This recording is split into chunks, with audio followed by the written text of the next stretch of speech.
வெளிச்சம் டிவியுடன் இணைந்திருக்க பெல் ஐகானை பிரஸ் பண்ணுங்க. தமிழ்நாடு தௌஹீத் ஜமாத்தில் பல வருடங்களாக உறுப்பினர்களாகவும் கிளை மாவட்டம் மற்றும் மாநிலத்திலே நிர்வாகிகளாகவும் பல்வேறு பொறுப்புகளில் பதவி வகித்த பலரும் தற்பொழுது அந்த அமைப்பினுடைய பல்வேறு வகையான சீர்கேடுகளை கண்டித்து நிர்வாக ரீதியான சீர்கேடுகள், ஆன்மீக ரீதியாக மார்க்க ரீதியாக இதுவரை சொல்லப்பட்டு வந்த செய்திகளில் இருந்து தமிழ்நாடு தௌஹீத் ஜமாத் தடம் புரண்டிருக்கிறது என்பதை உணர்ந்து அதனால் வெறுத்து அந்த அமைப்பிலிருந்து கொஞ்சம் கொஞ்சமாக வெளியேறி கொண்டிருக்கிறார்கள். அப்படி வெளியேறிய ஏராளமான தௌஹீத் ஜமாத்தை சார்ந்த சகோதரர்கள் மீண்டும் அவர்களோடு இந்த தவறுகளோடு சேர்ந்து பயணிக்க முடியாது என்கிற காரணத்தினால் தனியாக தங்களின் பயணத்தை அமைத்துக் கொள்ள வேண்டும் என்று தற்பொழுது இங்கே ஒரு ஒருங்கிணைப்பு கூட்டத்திற்கு ஏற்பாடு செய்திருக்கிறோம். அந்த வகையில் இங்கே கூடியிருக்கிற இந்த கூட்டம் தௌஹீத் சொந்தங்களின் ஒருங்கிணைப்பு கூட்டம். பல்வேறு மாவட்டங்களில் தௌஹீத் ஜமாத்தின் மீது கொண்டிருக்கிற அதிருப்தியின் காரணமாக தனித்தனியாக பல்வேறு பெயர்களில் செயல்பட்டு கொண்டிருப்பவர்கள் அந்தந்த பெயர்களிலே தொடர்ந்து செயல்படுவது என்றும் அதற்காக அனைவரையும் ஒருங்கிணைக்கிற ஒரு ஒருங்கிணைப்பாளர் குழுவை ஏற்படுத்திக் கொள்ள வேண்டும் என்று சொல்லியும் அந்த ஒருங்கிணைப்பாளர் குழு அவர்களுக்கிடையிலே தேவையான பேச்சாளர்களை பரிமாற்றம் செய்து கொள்வது, காவல்துறை விஷயத்திலே தேவையான ஒத்துழைப்புகளை வழங்குவது போன்ற விஷயங்களில் நல்ல ஒருங்கிணைப்பை ஏற்படுத்த வேண்டும் என்ற அடிப்படையில் ஒரு 5 குழுவை ஒருங்கிணைப்பாளர்களாக தேர்வு செய்திருக்கிறார்கள். இன்றிலிருந்து தமிழ்நாடு தௌஹீத் ஜமாத்திலிருந்து பிரிந்து இவர்கள் ஒரு கூட்டமைப்பாக செயல்பட இருக்கிறார்கள் என்ற தகவலை தெரிவித்துக் கொள்கிறோம்.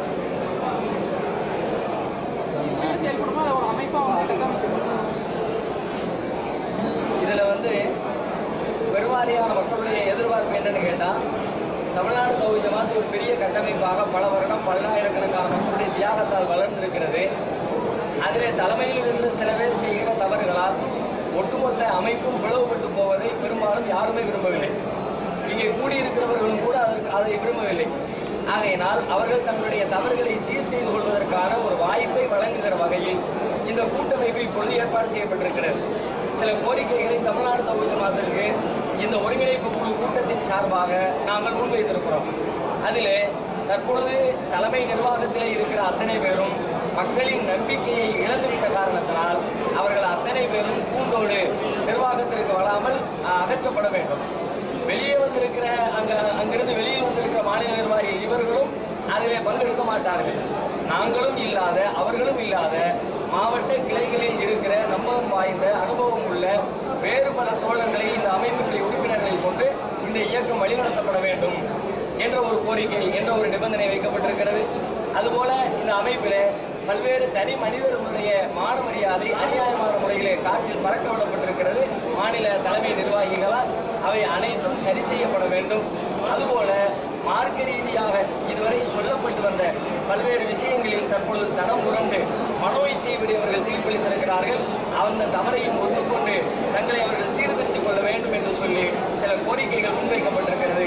இந்த கோரிக்கைகள் ஏற்கப்பட்டு அவை அனைத்திற்கும் உரிய பரிகாரம் காணப்படும் என்று சொன்னால் அனைவரும் ஒன்றிணைந்து செயல்படுவதில் எந்த தயக்கமும் இல்லை. நாங்கள் இணக்கத்தின் வாசலை அடைத்து வைக்கவில்லை என்பதை ஒரு கோரிக்கையாக முன்வைத்திருக்கிறார்.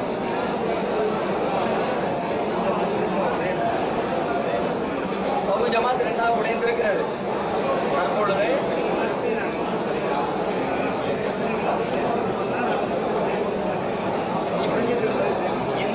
உடைந்த பிறகு சில நேரத்தில் ஆப்ரேஷன் பண்ணி தான் விட்டு போட வேண்டியது இருக்கிறது. இப்போ ஆல்ரெடி அறுத்தாச்சு உடம்பு. அறுத்த பிறகு இணைப்பதற்கு தேவைப்படும் என்று சொன்னால் உரிய மருத்துவ சாதனங்கள் கொண்டு வந்து சரி செய்யப்பட்டால் மீண்டும் இணையும். அதற்கான வாய்ப்பு இல்லை என்று சொன்னால் இது இப்படியே தொடரும். கூட்டமைப்பாக, தனி அமைப்பாக, கூட்டமைப்பாக ஒருங்கிணைப்பாளர்கள் 5 பேர். ஷேக் அஹ்மத் திருச்சி, கடலூரை சார்ந்த அஷ்ரப், கன்னியாகுமரி குமரி மாவட்டத்தை சேர்ந்த அப்துல் ரஹ்மான், திருப்பூர் மாவட்டத்தை சேர்ந்த அப்துல் ரஹ்மான்,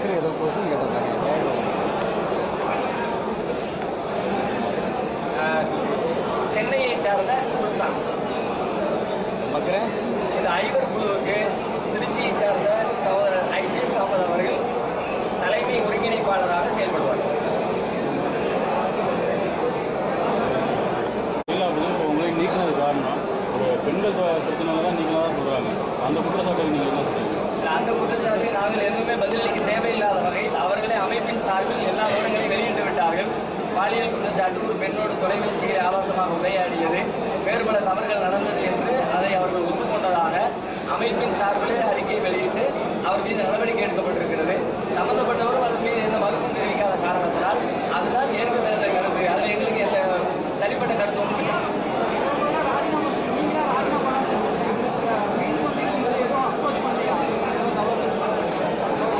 ராஜினாமா செஞ்சுட்டு போனேன். ஆனால் அதற்கு பிறகு என் மீதான குற்றச்சாட்டுகள் பொய்யாக பல அவதூறுகள் புனையப்பட்ட காரணத்தினால் அப்போ நான் தன்னிலை விளக்கம் கொடுக்க வேண்டிய சூழல் வந்து தன்னிலை விளக்கம் கொடுத்து அதை மக்கள் இப்பொழுது ஏற்றுக்கொண்டிருக்கிறார்கள். தொடர்ந்து மக்கள் பிரச்சனை கையில் இப்பொழுது நாங்கள் பல விஷயங்களை கையில் இருக்கிறதாக இந்த கூட்டமைப்பு தீர்மானித்திருக்கிறது. மார்க்க ரீதியான காரியங்களை இந்த ஓராண்டு காலமாக தங்களுடைய உள் நிர்வாக குழப்பங்களை பற்றி பேசுவதிலேயே தௌஹீத் ஜமாத் கழித்துக் கொண்டிருக்கிறது. நாம் இது மாதிரி மீண்டும் அதிலேயே நம்முடைய நேரத்தை கழிக்காமல் மார்க்க பிரச்சாரங்களை அதிகமாக முன்னெடுத்து செல்ல வேண்டும் என்றும், அதுபோல சமூக ரீதியான பல்வேறு கண்டுகொள்ளப்படாத பல அம்சங்களை கையில் எடுத்து அதையும் சீர் செய்ய வேண்டும் என்று சொல்லியும், அரசியல் ரீதியாக முஸ்லீம்களுக்கு மீது கொடுக்கப்படுகிற தவறான அழுத்தங்கள், அரசு ரீதியான அழுத்தங்களை களைவதற்கு தேவையான வழிகாட்டுதல்களை மக்களுக்கு வழங்க வேண்டும் என்று சொல்லி பல்வேறு தீர்மானங்களை ஏற்றிருக்கிறார்.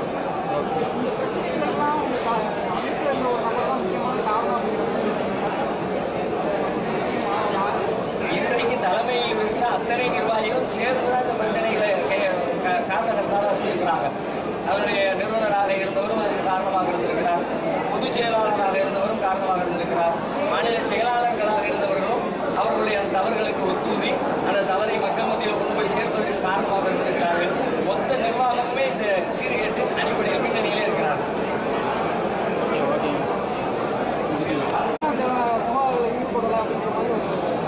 முழுமையாக முபாகலா செய்யவில்லை என்று சொன்னால் அவன் எதிர்த்தரப்பு தான் முபாகலா செய்யலை.